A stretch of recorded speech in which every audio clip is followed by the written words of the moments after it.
So good morning, everyone. Welcome back. So today we're going to talk about uh, data-driven control.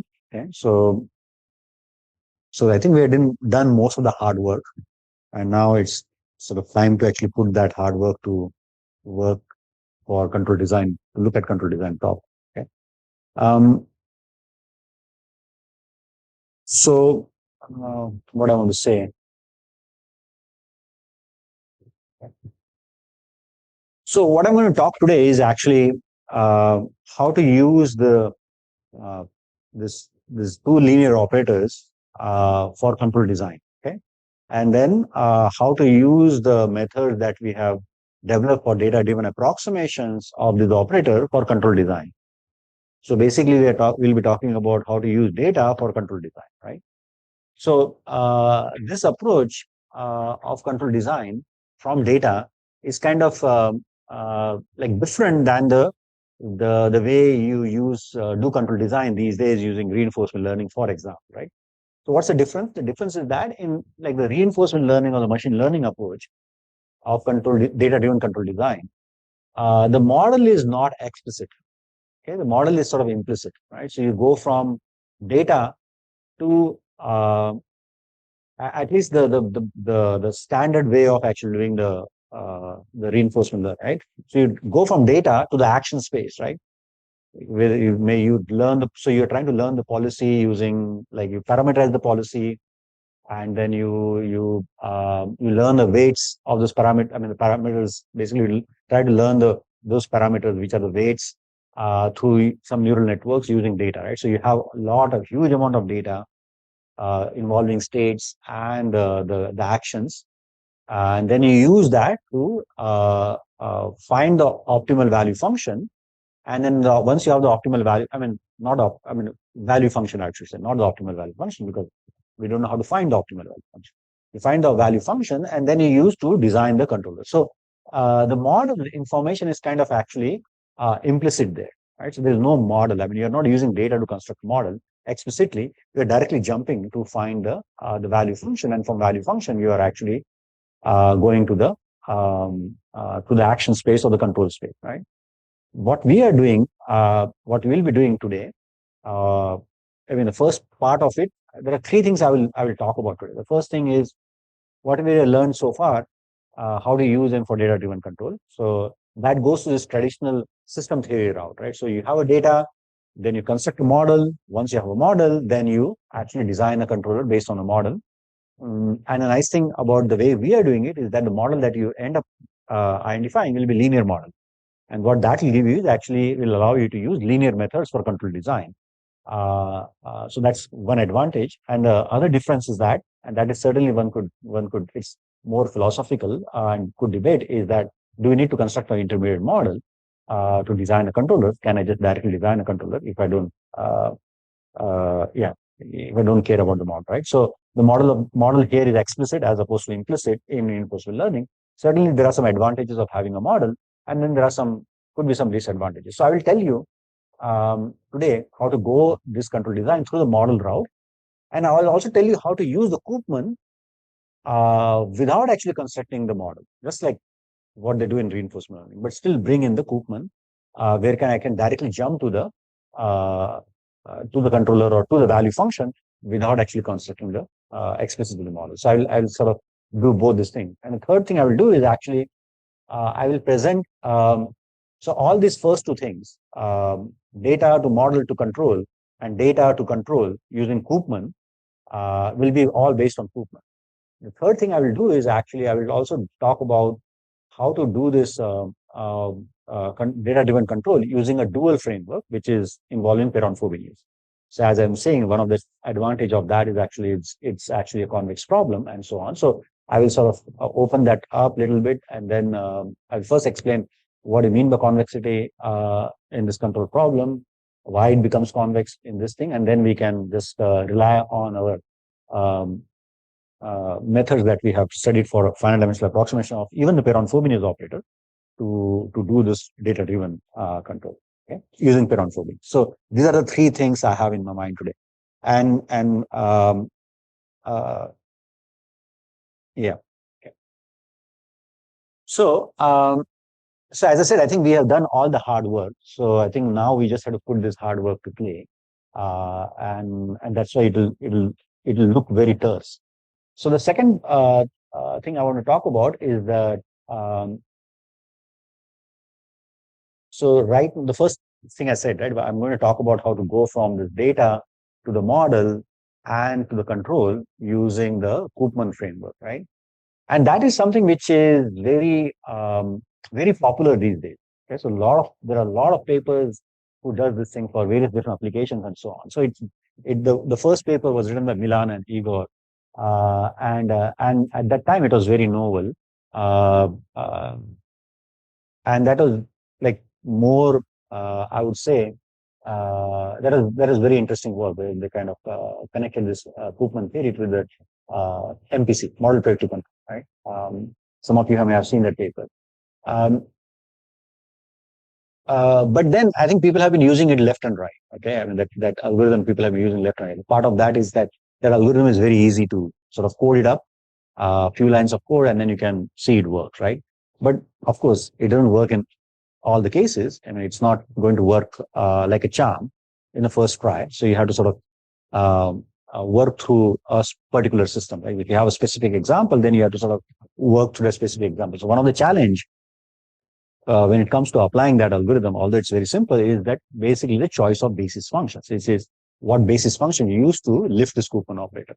So depending upon your particular application, one choice of basis may not work for others. So there is no universal choice of basis function which will work, right? So that's where some of this nuances are in that algorithm. Although it's a very simple algorithm, but the devils are in the detail in terms of how you choose the basis functions to make it work, right?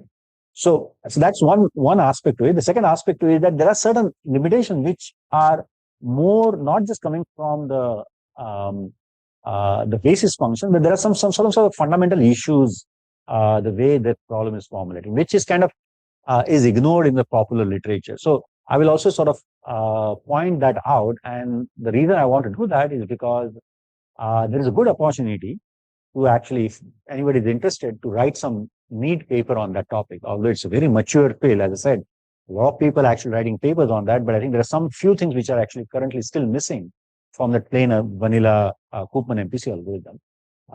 And then it's actually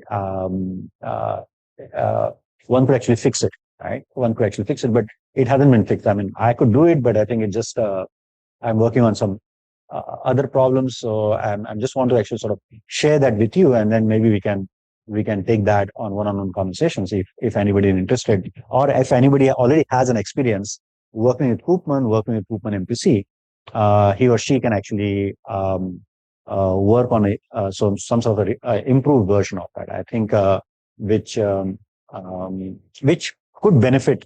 At least it will be a good contribution, theoretical contribution. From simulation point of view, it may. I mean, that's something remains to be seen, because, as I said, even the way it is implemented right now, which is not completely correct, it actually works. And it just perhaps has to do with like perhaps to do with the fact that even if you actually use the linearized model for nonlinear system, they work on nonlinear system, right? So there's something of that. Okay. Anyway, so let's just start. Did too much talking. Let me just start writing something. Um, so let's just set up this problem first.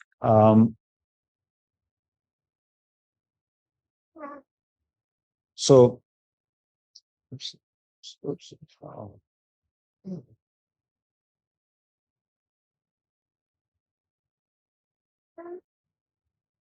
So we have Koopman for control dynamical system.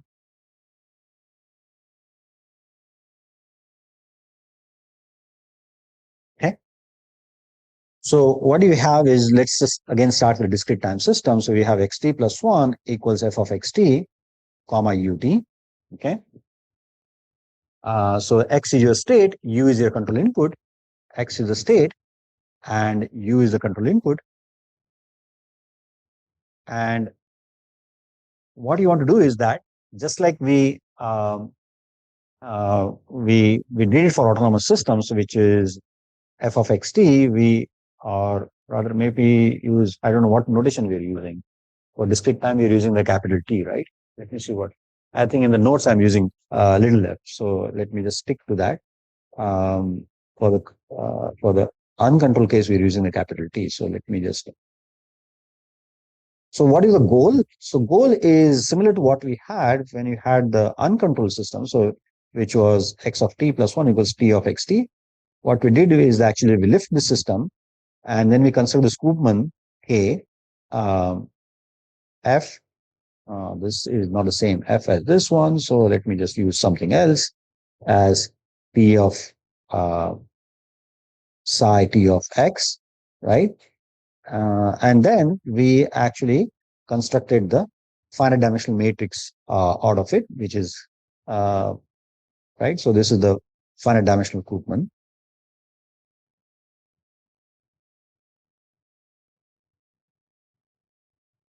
Okay. Now the difference now is that you have this u of t, which we which is kind of now a free variable, right? So in a sense, if you think about it, um, for each fixed u, one can think of, so I can also write this system as something like f parameterized by u xt, right? Uh, so for each fixed u, you really have a Koopman. So you have some sort of a parameterized family of Koopman for each um, which is equal to psi of f of xt ut, right? So for each fixed u, you have this Koopman, and the goal is now to come up with a linear model which will explain, which will so psi of t plus 1 is kappa x psi of t plus kappa u of psi of uh, u. Okay. I mean, this discrete time system doesn't have a lot of structure, um, and hence it's not clear if this is the right model that you have. And I think it will become clear when you talk about a continuous time system. But nonetheless, as far as data is concerned, the goal is to actually and then from here we want to construct a finite dimensional approximation.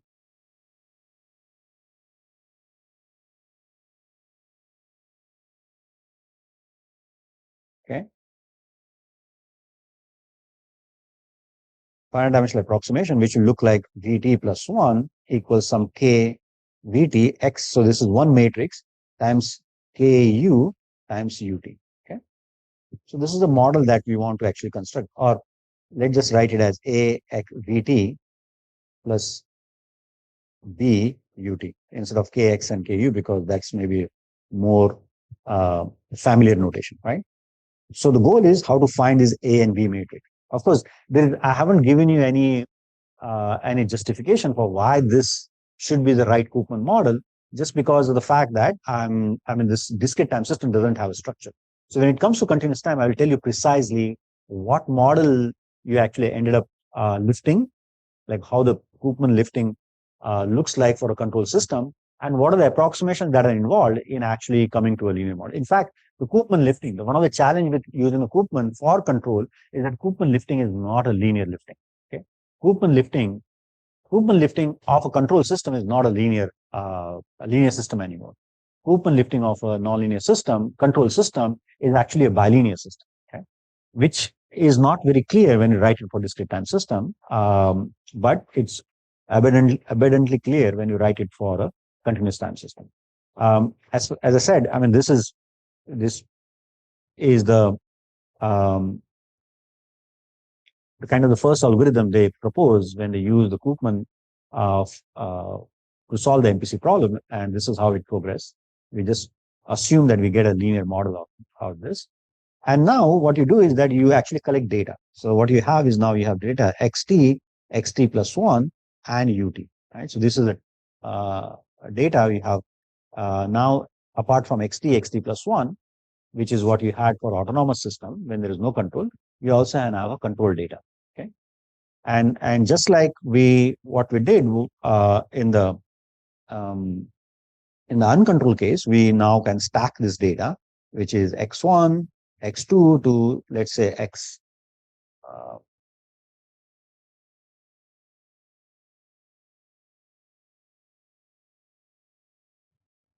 I'm just trying to see what notations I'm using.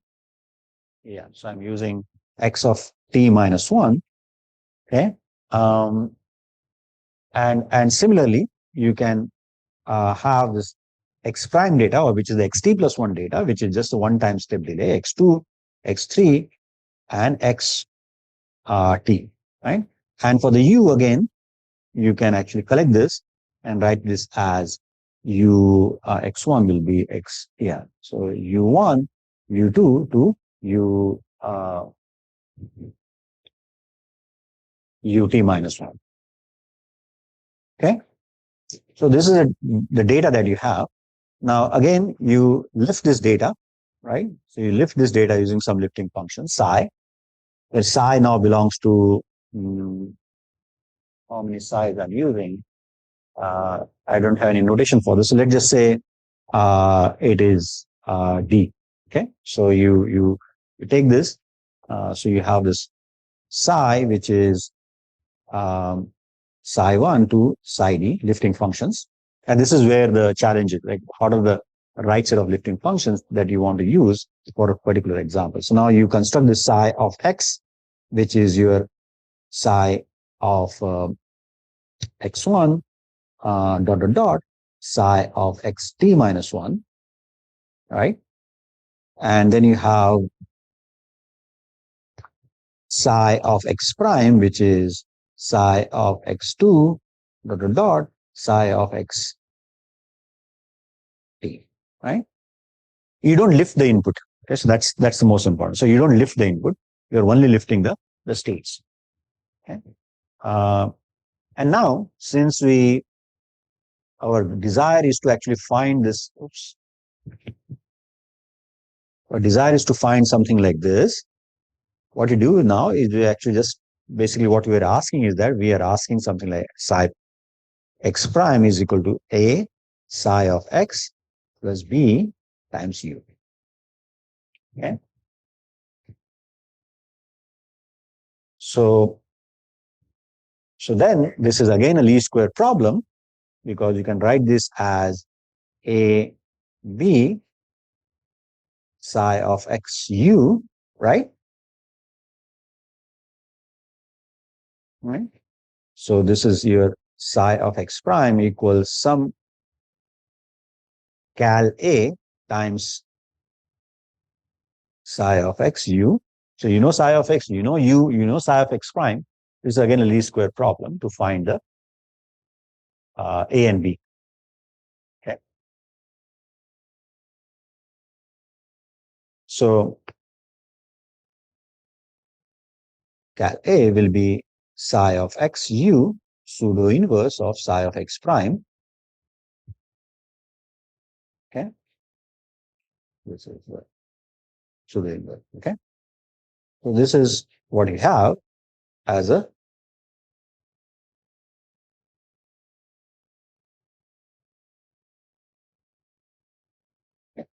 So what you have now is a system model, an A and B matrix from the data in the lifted space.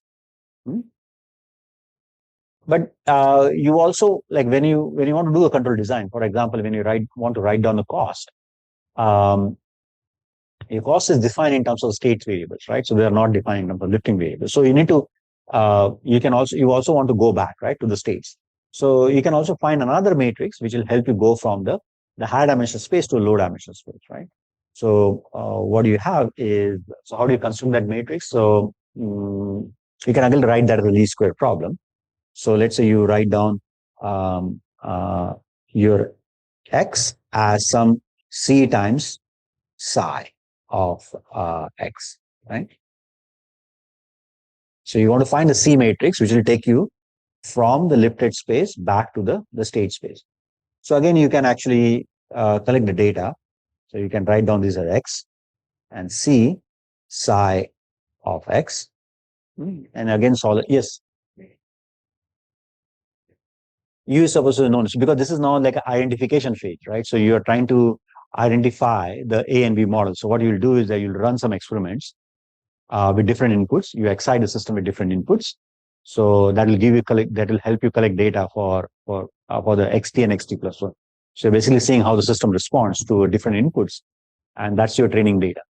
So you know that you assume that you know the U. Okay. So this again we can get the C as psi x pseudo inverse. Okay.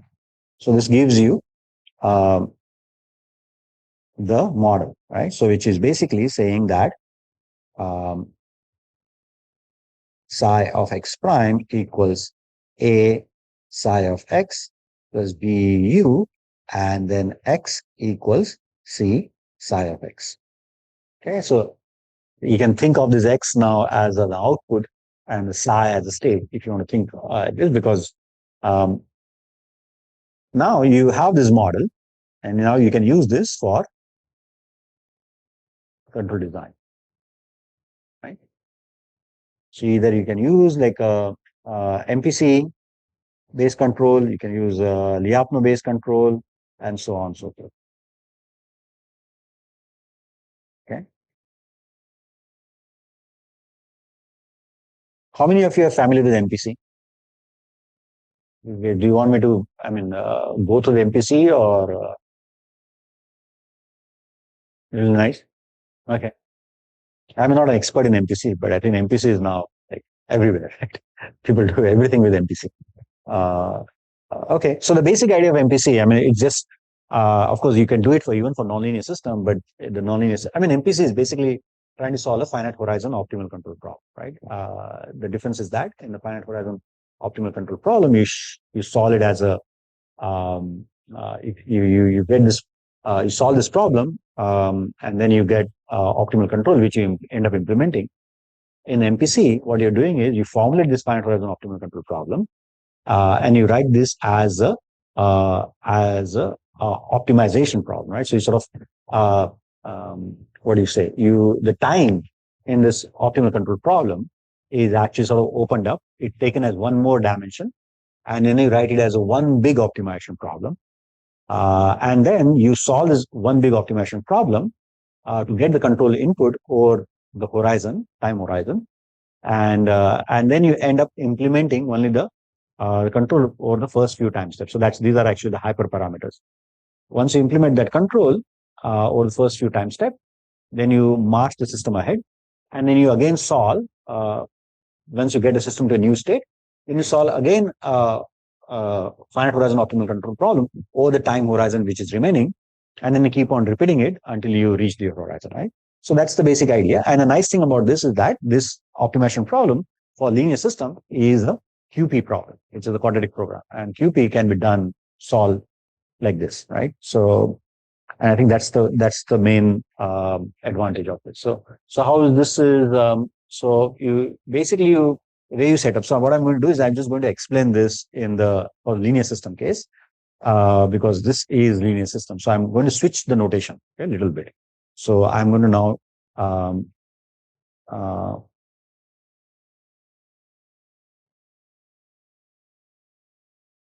so this is sort of a standalone, right? MPC is kind of standalone. It's nothing to do with the Koopman.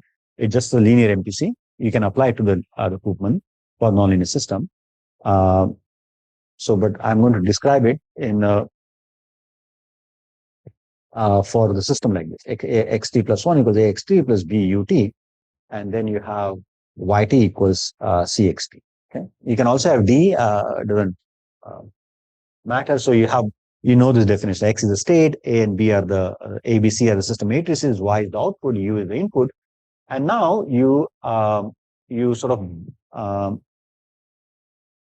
okay. So what's the objective function?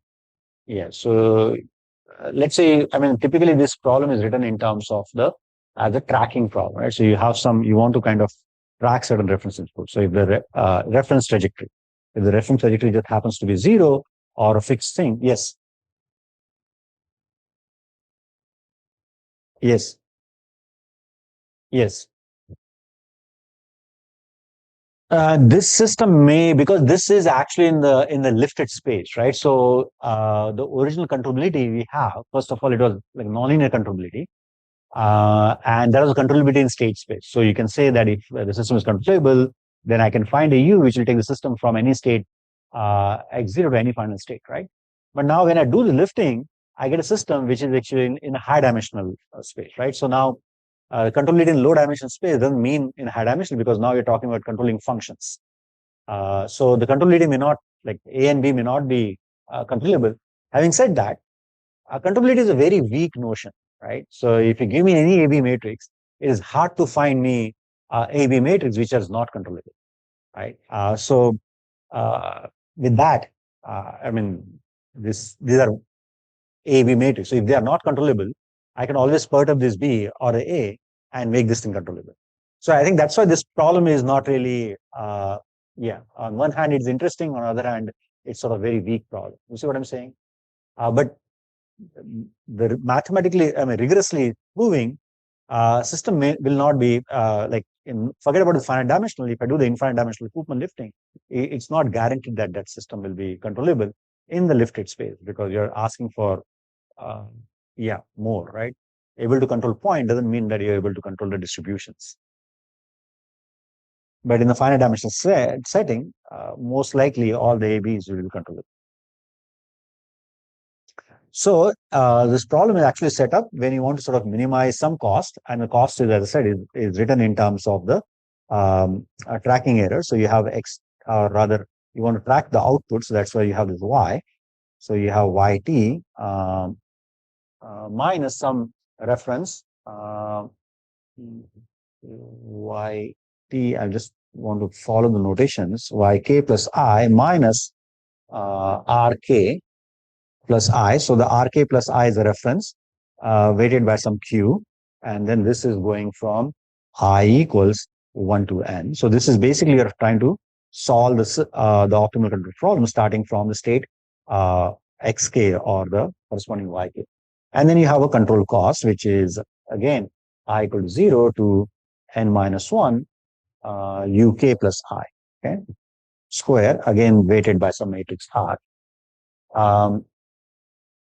And then what you're doing is actually you are sort of uh, building a predictor from this model. So what does that mean? Is that you kind of write this, the entire system over the n time step as the following thing. So xk plus 1 equals A, xk plus B, UK, xk plus 2 equals uh, A square xk. So you're writing everything in terms of xk because xk is your current state, right? A square xk plus AB UK plus A, or rather B UK plus 1. Okay. And then you keep on doing this until you get A xk plus N, that is equal to A power N xk plus summation I equals 0 to N minus 1 A N minus 1 minus I B UK plus I. Okay.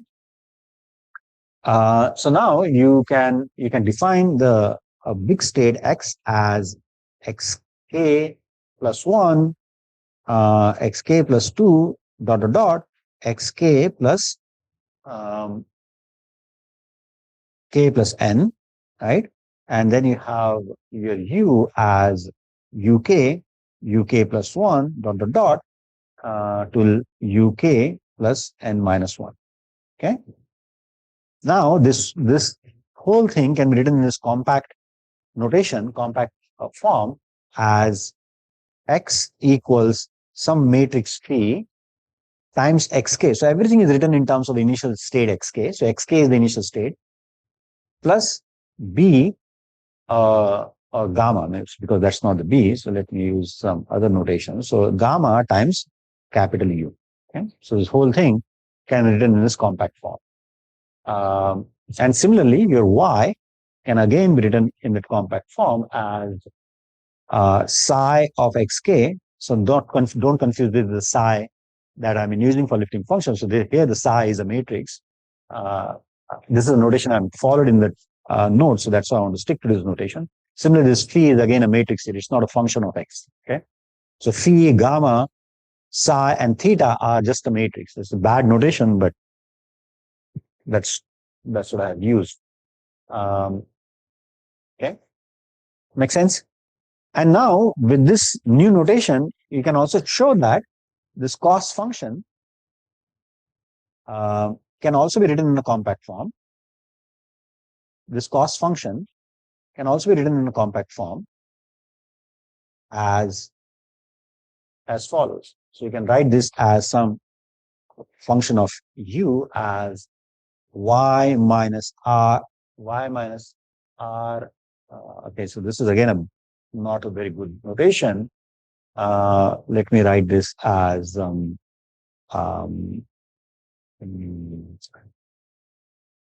what's the good notation reference? So the r here is a reference. So let me call this r tilde, r y minus r tilde plus u transpose ru, right? So this r tilde is basically a vectorization of your reference trajectory. Y, capital Y, is the vectorization of the output over this horizon n, and the q and r are the weighting matrix for the control, and u again is the vector. So u is just the way we define here, right? So this is how it looks like, right? So now, basically, as I said, you have taken the time out of this, right? So there is no time now, right? So this is now pure static problem. So what is the goal here? The goal is to actually find a u, which is the vector u, which has a time horizon in it. Vector u, you have to find over this horizon from like 1 to n, such that this cost is minimized under these constraints, right? So these are the constraints, and this is a cost, right? So you have a cost, you have a constraint, and then you have a decision variable u. You can write this as a optimization problem. And you see, this cost is actually quadratic. The constraints are linear. Okay, so that's why it's a QP problem. So you can solve this QP problem and get a U, the capital U. So that gives you the U over the complete horizon of n starting at xk. So you now use one of the U and then like the U over a time step, and that's again a decision variable, and then march forward and then repeat this whole thing again. I mean, you have to repeat, you may not have to repeat this, but you will repeat this just for robustness if the system model has changed and so on, right? Once you move to the next time step. And then, okay, so the another nice thing about this MPC is that you can now incorporate the constraints on the states and the input. So you can actually incorporate the hard constraints on the states and input. So traditionally, when you try to do that in the optimization or in the optimal control formulation, you cannot actually solve that problem, right? Because the traditional control problem, the way it is set up, optimal control problem, you don't have hard constraints on you. So now the nice thing, because you're now able to write this as an optimization problem, I can now put constraints on you, right? So for example, let's say I want my u to lie within some limit. So I want my u k to be less than or equal to some u max, assuming there's a scalar input. Of course, you can always do it for multi-input, u max and u min. Similarly, you may want your xk states to be also between some x max and x min. And the same with the yk to be between y max and y min.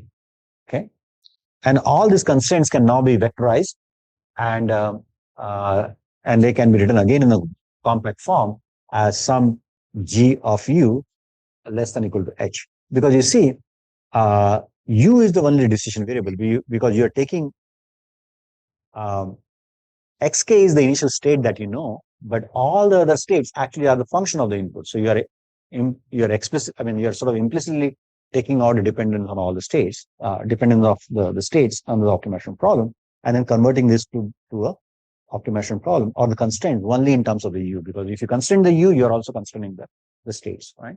So now this is the setup, right? So you have a cost. Finally, what you have is you have a cost minimize over U, 1/2 U transpose some HU plus some uh, uh, mm, let's say D transpose U, and then subject to some constraints, uh, mm, yeah, subject to some linear equality constraints and inequality constraints. So you can actually club them all together as GU less than equal to H. Okay. So I, I'm I think this is kind of very high level description of the MPC. I'm kind of not explicitly defining what is H is and what is D is, because but those will actually just follows from this follows from oops, I don't know what happened. Yeah, those actually just follows from this, right? So you just write them in a little more compact form, right? So this cost is a function of yeah, you can write this purely in terms of the U, right? So yeah, okay. So this is the final QP. Okay. I mean, in this cost function, I hope it is clear, because I think I'm skipping some step, but uh, let me know if it is not clear. You see, in this cost, you have a Y, but you can always get rid of the Y using this, and you can write it in terms of the U again. But xk is fixed. Xk is something known. So you can get rid of the Y from this by using this equation and write this in terms of U. So ultimately, you can write this cost only as a function of U, which is which involves quadratic function and a linear function, hence quadratic cost. And this equality constraints on the x and the u and the inequality constraints coming from this bound are sort of are clubbed together in this one big GU less than equal to H constraint. Okay, so it's a very abstract way of writing this. Okay? So this is your QP for the MPC. Okay? And if you go to the MATLAB or if you go to the Chat GPT and ask it to write a code for MPC, I mean, I think it's, yeah, you should not have problem getting any code. So in fact, I have the GitHub repository I gave you has a code for the MPC in the Koopman call, in the lifted space, where we start with a nonlinear model, come up with the lifting functions, construct the A and B matrices, and then use the A and B matrices in the formulation of the MPC curve. Any questions? So this is something which is out there, right? So this is something people have been using, and I'll come to the point where I'll tell you what is sort of missing from this, and what is the potential changes one could make to improve on this. Okay? Um, so next thing I want to talk about is, like, I kind of actually gloss over that detail as to why we have this, like, how do we justify going from how do we justify going from here to here rigorously? Okay, and I think that's one of the standard approximation they do when it comes to for discrete time system. And it's very clear when you look at a continuous time system as to what is the approximation is and what are the potential fixes are. So as I said, while the Koopman for uncontrolled system, Koopman lifting of uncontrolled system is linear, but the Koopman lifting of a controlled dynamical system is actually bilinear. And where the bilinearity comes from? This is where the bilinearity comes from. So let's just look at a continuous time case, because that's where the bilinearity becomes very clear. So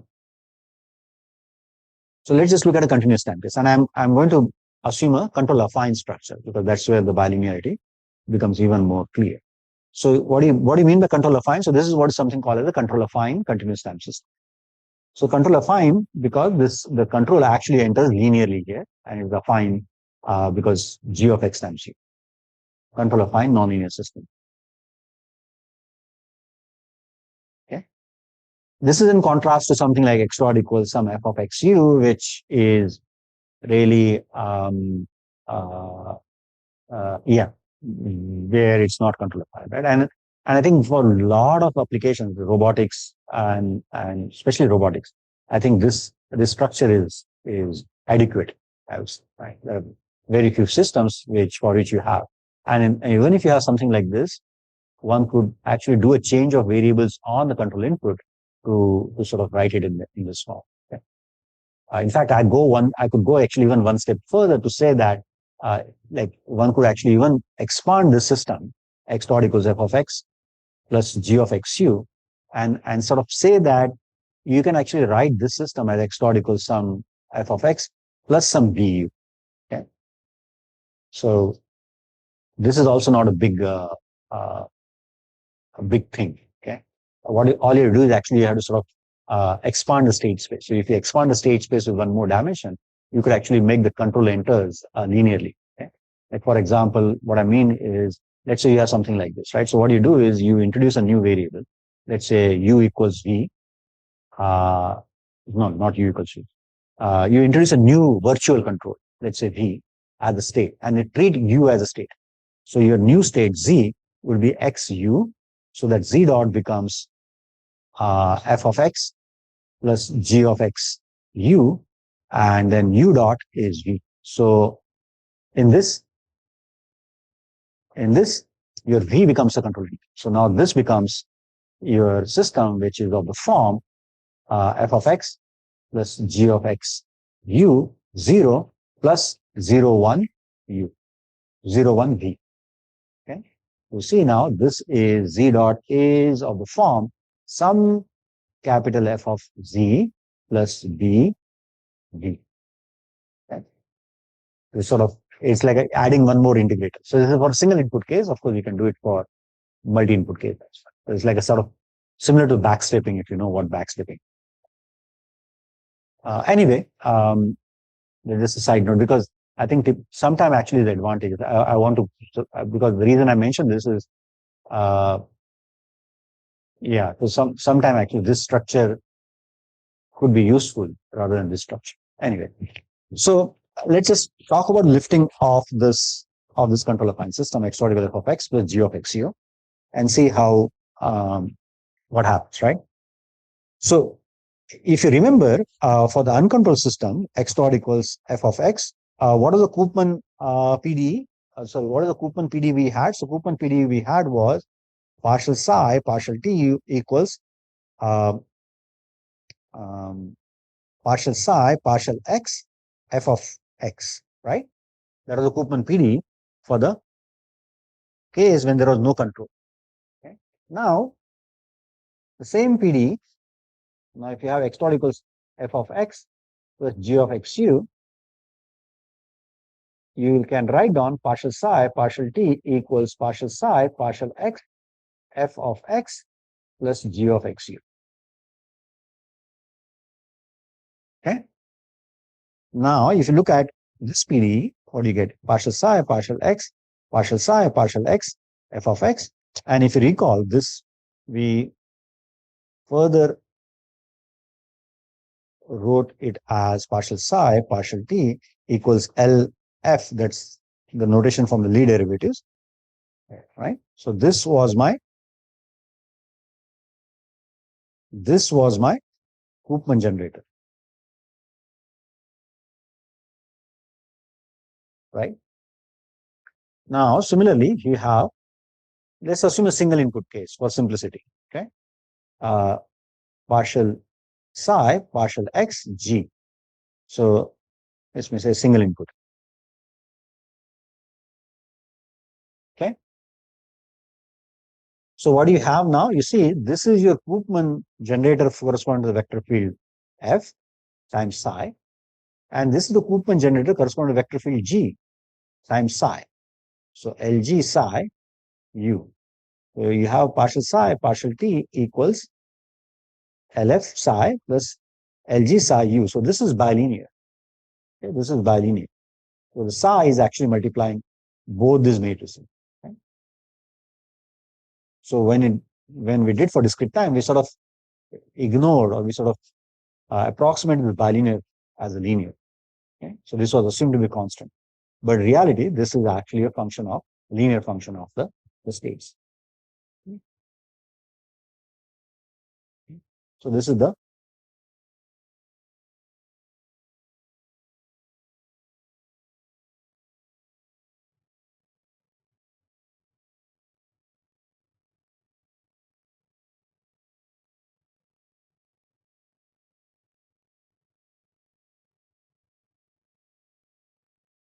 okay.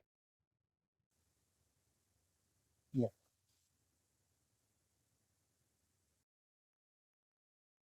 So this is partial psi, partial x, f, right? So that's the notation we have.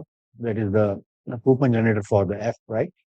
And this is partial psi, partial x, g. So that's the Koopman generator for the g. In confusion?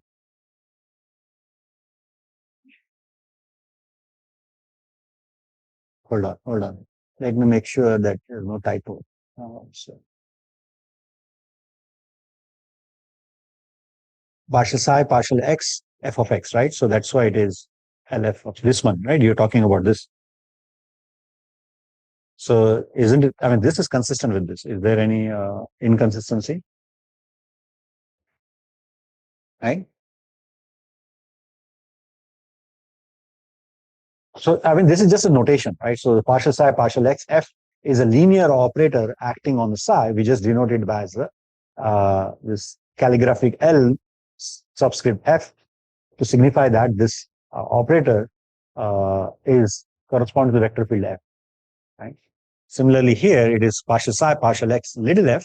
So that is calligraphic L subscript little f to signify that that's the generator correspond to little f. Similarly, this is partial psi, partial xg. So that is um, the generator correspond to the vector field g. That's why it's L subscript g. Okay? So it's all linear operators.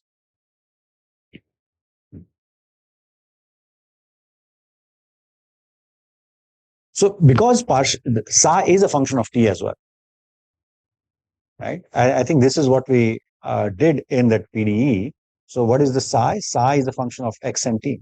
So what does that mean? So it means that, and in fact, if the psi is actually evolving with this PDE, then psi at xft, see, because psi is a function of the state as well as time.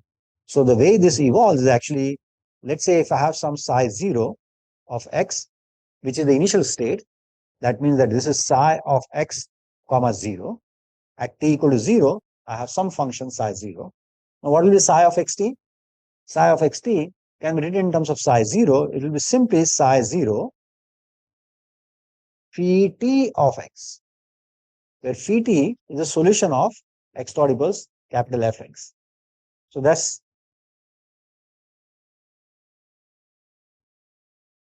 so if my psi satisfies the PDE, if the psi satisfies this PDE, then solution psi will always be of this form. Okay? The solution of psi will always be of this form. And you can show this, but yeah, I mean, it's like saying that this is your psi dot equals, so if you think of these as a change of coordinates, right? If you think of these as a change of coordinates, I mean, these are basically lifting functions, but you think of these as a change of coordinates. So you have let's say you have an original system, x dot equals f of x plus g of xu, right? And then you have some change of coordinates. So how do you do the change of coordinates? So you have phi dot equals, here the phi is only a function of x. There will be partial phi, partial x, f plus partial phi, partial x, gu, right? Now this becomes phi dot equals, um, so what is why the phi dot is changing? Because phi is a function of x and x is changing, right? So it's not a explicitly a function of time. It's implicitly a function of time through the change in the x, and that's exactly what is captured here. You see in this solution as well. So here the change in the psi is really happening because of the solutions are changing. Right? So although you write it as psi as a function of x and t, but the t there is, the change in time is basically coming because of the change in the solution of the ODE. The same.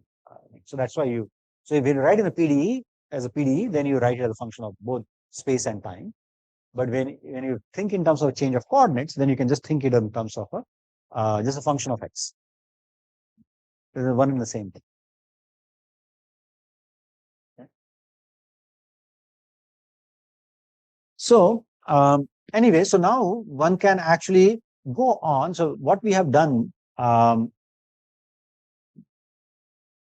in the yesterday's lecture, we saw how to actually also approximate the Koopman generator, right? I don't know if we, yes, we also use some notation. So if we have LF, we can actually approximate it, finite dimensional approximation.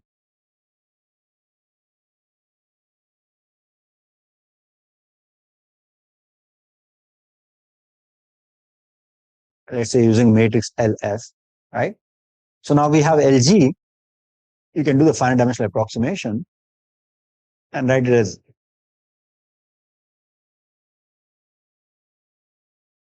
LG.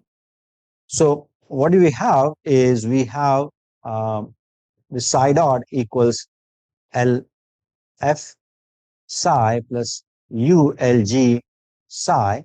We can approximate it as some z dot equals L matrix LF z plus U L G U. Okay, sorry, U L G Z. Okay, so this will be your bilinear, finite dimensional bilinear system.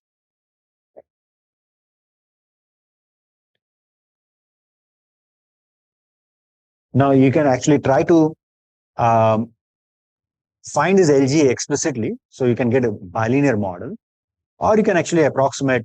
If you're just doing it from data, then you can just try to do EDMD, where you just do a linear approximation, okay, instead of doing a bilinear approximation. But even the bilinear approximation, you can still write it as a least square problem because you have access to. So when it comes to continuous time, the data that you'll be using, just like when you did the GEDMD, we assume the data of x dot and x. Similarly, when you do the GEDMD for control system, we'll assume the data is like x dot, x at different initial conditions, and u. Okay, so you sample the states in the state space xk, and then you get the data for xk dot, xk, and u, and then you use that to do this finite dimensional approximation of this matrices. See what I have.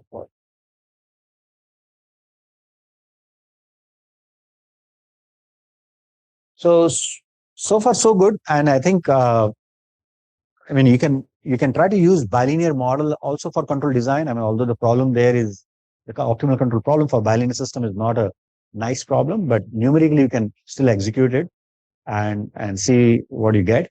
Or you can do a coarser approximation and assume a linear model and do the regular MPG. Okay. So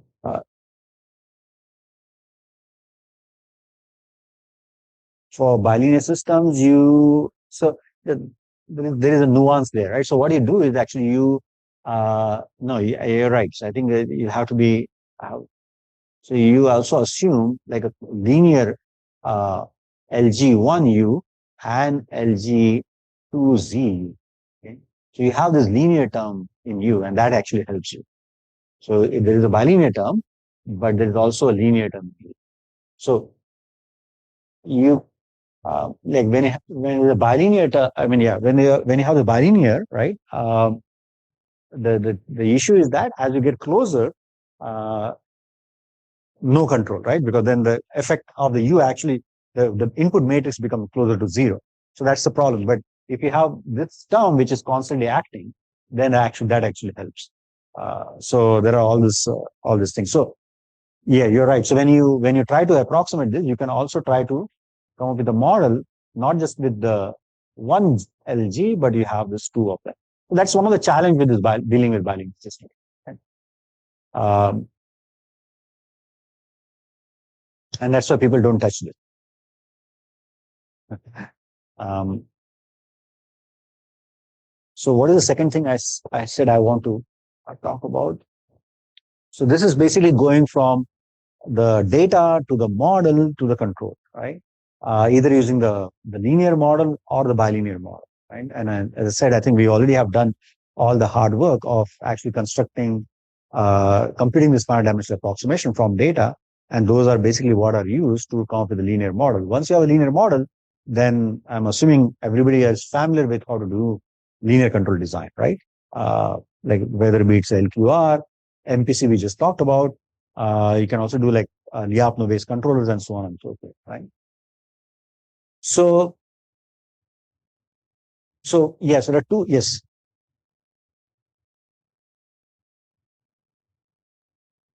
of the lifting function. I mean, we did these examples in when you talk about this examples of the Koopman lifting, right?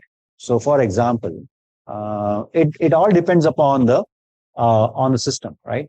So the examples I gave you were some simple examples where let's say we have x1 dot equals x1, x2 dot equals x2 plus x1 square, right? Remember this example? So here the lifting functions are your x1, x2, and x1 square. I think I made this point when I did this example, but maybe there may be still a confusion. See, when you think of it as x1, x2, x1 square, you think of them as you have to think of them, I'm thinking of them as a lifting function. I mean, you may confuse them with the coordinates, which is what this is, right? So here, x1, x2 are coordinates, but these are actually coordinate functions. So that's why these are actually coordinate functions, or these are actually lifting functions. I mean, although they are coordinates. So this could be an example of a lifting function, right? So now, for example, now let's say if you have a inverted pendulum, which is x1 dot equals x2, x2 dot equals minus sine x1 plus minus x2, right? That's the damping, right? Or x2, right? Plus further damping. So here, the measuration minus, right? Minus dx2. Should be minus, right? Yeah. Negative damping. Sorry, positive damping. So in this, you could pick basis functions as your x1, x2. So you'll always have those linear basis functions. So I call it the linear basis functions. x1, x2, like sine of x1, because the nonlinearity is a sign. But this may not guarantee that this Koopman for this will be closed. Okay. Now, when you have control input here, you could still use this and see what happens. You could also add maybe x1, x2, cosine of x1, and so on. Okay. So this will be kind of the choice of lifting functions you could use to lift this. What are we going to get with this finite choice of lifting function is that you're going to get the projection of this Koopman on this lifting function.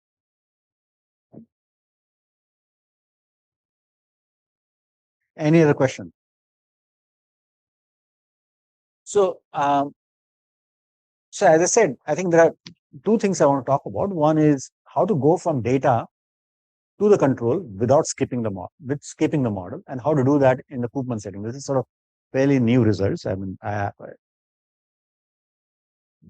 and then the other is what is actually missing from this, or what is actually wrong, what is not so correct about this. I mean, you could take this algorithm and implement it and see if it works. If it works, everything is fine. But there is something wrong with this theoretically.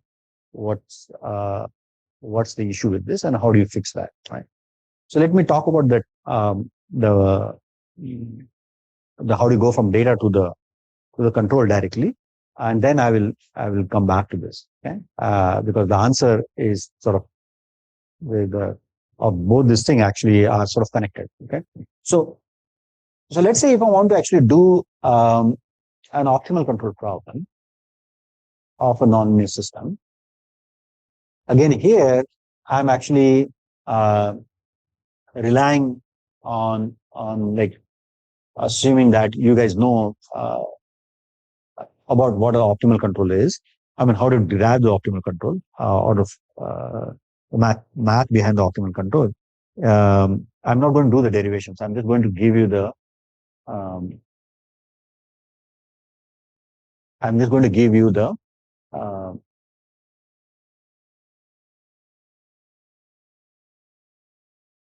what is the solution of the optimal control problem, the way it is. So let's say you have an extradical control affine system, extradical f of x with g of xu. The most simplest form of the optimal control problem is something like you want to actually minimize over the u. Okay, I'm talking infinite horizon optimal control problem. This is like the standard LQR in a linear system setting, which is 0 to infinity, some q of x of t, okay, plus u of t. Let's say the scalar input case, just to make life easy, u square dt. Okay, so you have some state cost, and then there's a quadratic control cost. The state cost could be quadratic; it doesn't have to be, uh, uh, as long as it satisfies some of the assumptions which are satisfied by a quadratic cost function, right? And now the goal is to actually find a u um, such that this cost is minimized under this system dynamic constraint. So there are no other constraints like a hard constraints on u, because then the problem becomes difficult to solve.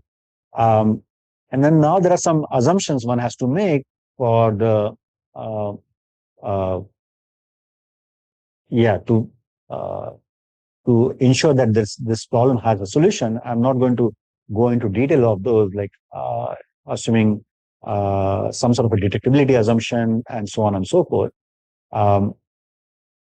So if this is the problem that you want to solve, the solution to this optimization problem is given by, so let's say you find this, assume that there exists optimal control, and you solve this optimization problem, then you get what is called as the optimal cost, V of x. So what it is basically saying that if I start at initial condition x, what is the optimal cost that I will incur from the initial condition x? So with that u star, so I have to make a lot of assumptions here. So if you implement that u star, so there exists optimal control. If you implement the u star, and with that u star, the u star actually can be shown it's actually a function of the state. So it's a state feedback controller. So if you implement the state feedback controller and compute this integral from 0 to infinity, well, then everything is a function of state. That means everything is a function of initial condition. And you integrate from 0 to infinity, you'll get some value function. And that's exactly this optimal value function. You see what I'm saying? So a u star will be some function of x. You plug that k of x in here, everything becomes a function of x. That is the initial state. And then you integrate this, you get a value function v of x. Okay? Now, this optimal value function v of x satisfies so-called Hamilton-Jacobi equation. Now, how does the Hamilton-Jacobi equation looks like?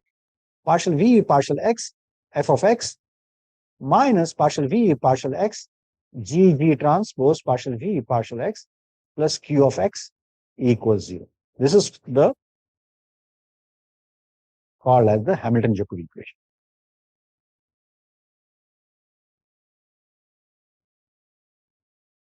Okay, and this is, I'm assuming, I'm not doing any derivation for this. This is something which is well known in the literature, right? So the solution to this optimal control problem is given by this Hamilton-Jacobi equation. And this Hamilton-Jacobi equation, if you look at this Hamilton-Jacobi equation, and this is where the reinforcement learning tries to do, is actually try to approximate this value function, right? Without sort of constructing the model, without knowing the system model, by just knowing so you have some cost that you want to minimize, and then the control input, you excite the system with different inputs and see how the cost behaves with that input, and then you move along the gradient of the cost and find a new inputs, and so you kind of do this policy iteration or the value function iteration, where you actually start with certain policy which may not be optimal. You implement that policy on the system, and then using that policy, you then compute the value function. The value function is certainly not it's not an optimal value function because the policy is not optimal. But then you use that value function to find a new control by just taking a negative gradient of the value function, and then you implement that new control, and then you find a new policy. So you sort of do back and forth between the policy and so that there are various variants of this. I'm not sort of doing justice to that, but that's the basically idea. So once you know this V, if somebody gives the V, let's say God gives you the V, then you have the U star is actually written as minus partial V partial X G of X. Okay? So that's your optimal control, right? So that's why there's so much significance on finding this V, because once you know the V, the U is the just the negative gradient of the the V in the direction of G. Now, do you see Koopman here? You see, there's a Koopman here. There's a Koopman here, right?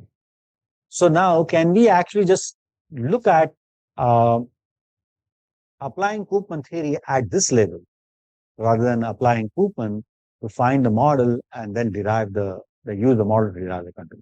And that's the sort of the observation that now we can, and that's what I was saying, that the way we do this optimal control problem currently, or way you do this even Lyapunov function, is sort of implicitly a Koopman there. I mean, of course, it's not been exploited, but one could actually think about exploiting it. So I mean, this is just an observation, right? I mean, it doesn't say anything. I mean, it's just an observation, just like um, uh, state space is writing nth order differential equation as n first order differential equation. That's just an observation. I mean, what you do with your observation is what is more important, right? So now, and one of the things that we could do is the following. Um,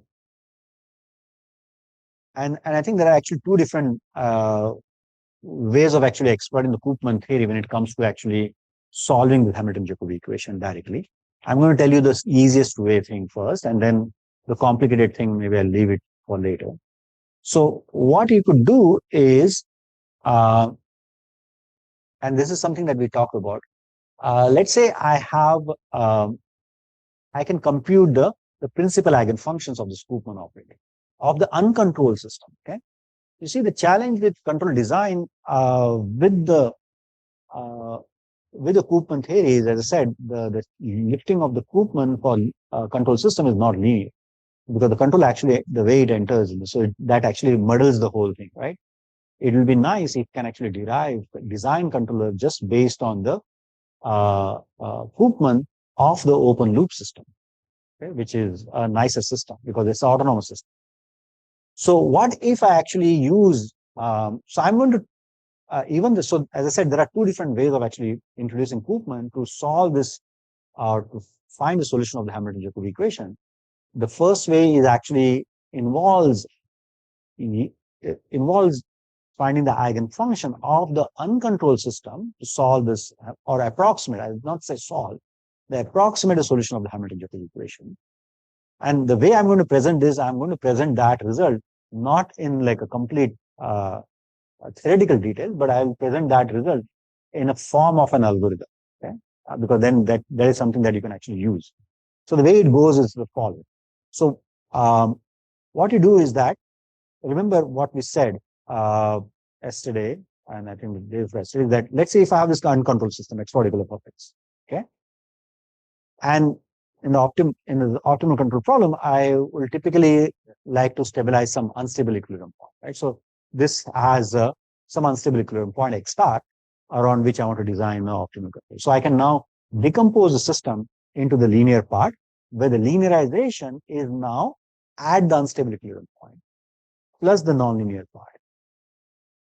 Okay, so this linearization is tied to the unstable equilibrium.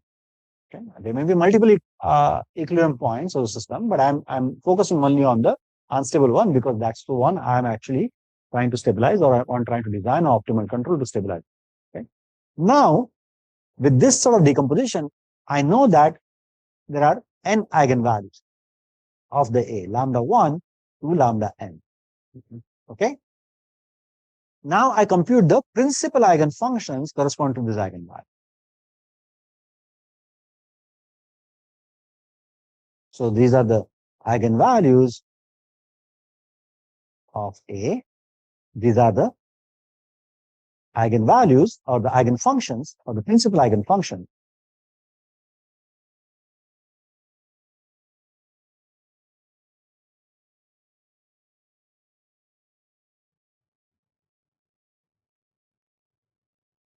associated with eigenvalue lambda into lambda.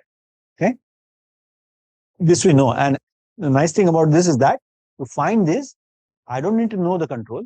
I can just use the uncontrolled dynamics, open loop dynamics. Okay, I just x dot equal f of x. Now, one can actually use this eigenfunction to parameterize the solution of the Hamilton-Jacobi equation. Like what I was telling you yesterday, you can parameterize the Lyapunov function using the eigenfunction, the principal eigenfunction. I can now use this. So what does that mean? Is that I'm going to assume v of x as, so let me call this as the big phi of x. This is a vector phi.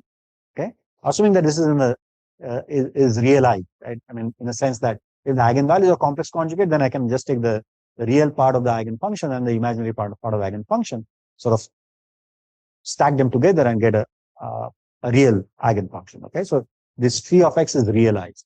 Okay, so okay, hold on. So if these are the principal eigenfunctions, then I know that with this I have phi dot equals lambda phi. Okay, but this phi are not global. This phi are only defined in some region. They are not global description of, this is not a global lifting. Okay, but these are actually now change of coordinate. The phi is the same dimension as the x. These are not lifting functions, these are change of coordinate. Now, this lambda is in a Jordan canonical form. Its eigenvalues are complex conjugate, and the phi is assumed to be real. So everything is real here. Now I assume that v of x is of the form phi transpose p phi. Okay, now it is quadratic in the eigenfunction coordinates. Okay. Now, what you do is that with this parameterization, you can actually, maybe I had to use the factor of some 1/2 here. Now you partial v partial x f minus partial v partial x g transpose partial v partial x plus q equals 0. Now, what is this q? Q is a state cost. I'm also going to assume that a q, remember the Koopman mode decomposition. When I said that something called Koopman mode decomposition. What is Koopman mode decomposition? Koopman mode decomposition was given any function, I can write that or I can project that function onto the eigenfunction coordinate, right? Write them as a linear combination of eigenfunction. I can do the Koopman mode decomposition of this q again in terms of the eigenfunction. So this is again an approximation because you may not able to, I think you can actually make this thing. Let me just do this and I'll tell you how to sort of extend this even beyond what I'm presenting. So let's say I can write this q as some phi transpose q phi. So this is basically a Koopman mode decomposition of this q cost, right? Which is now expanded in terms of as a quadratic function of the eigenfunctions, right? It doesn't have linear terms because the q is actually is nonlinear and q is quadratic as a function of x. And hence we assume this to be the thing. Now with this, we can now plug this here and see what happens. So partial v partial x f, what happens with the partial v partial x f? So partial v partial x f will be phi transpose p partial phi partial x f, but that is same as phi transpose p lambda phi, because these are the eigenfunctions of the uncontrolled system. Okay, so you have converted this to a nice quadratic form. Q is quadratic. Now, what about this term? Partial v partial x g transpose partial v partial x. Now this becomes phi transpose p partial phi partial x g transpose partial phi partial x transpose p phi. Okay, and then you have q to be this. Now if you put this together, what you get is the following. So you get phi transpose p lambda phi minus phi transpose p partial x g transpose partial phi partial X transpose P phi plus phi transpose Q phi. Okay. I see this looks P lambda minus P.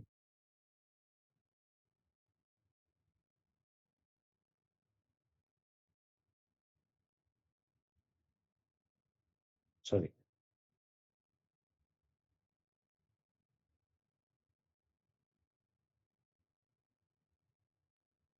Okay. Now, this is still problematic now because this is a function of X. Rest all actually are independent of X. Okay. And this is where the approximation comes from. So if you kind of approximate this to be some constant matrix,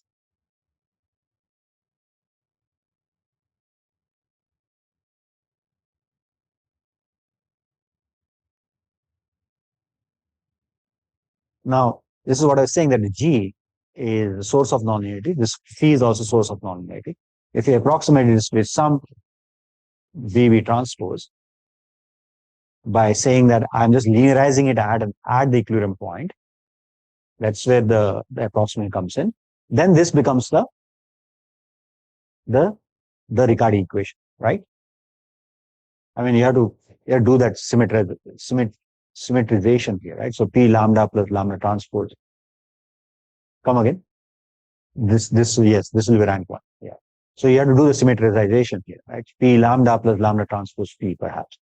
Lambda plus lambda transpose P divided by 2 mine, right? So, right? Yeah. Okay. So if you do that, then you get, I think the factor of 2 is,